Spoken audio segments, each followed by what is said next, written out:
transmeton Ummi Salama radhiyallahu ta'ala anha, e cila është pyetur një herë se cila ishte lutja më e shpeshtë e Muhamedit sallallahu alaihi wasallam. Muhamedi alayhi salatu wasallam në lutjet e tij, në duat e tij, çfarë lutej më shumë ti? Çfarë kërkonte më tepër i dërguari i Allahut azza wa jall?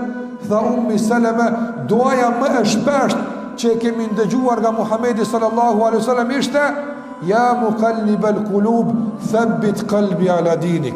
O ti që i rrotullon zemrat, o ti që i rrotullon mendimet, kuptimet, besimet e njerëzve, forcoje dhe mbaje stabile zemrën time në rrugën tënde.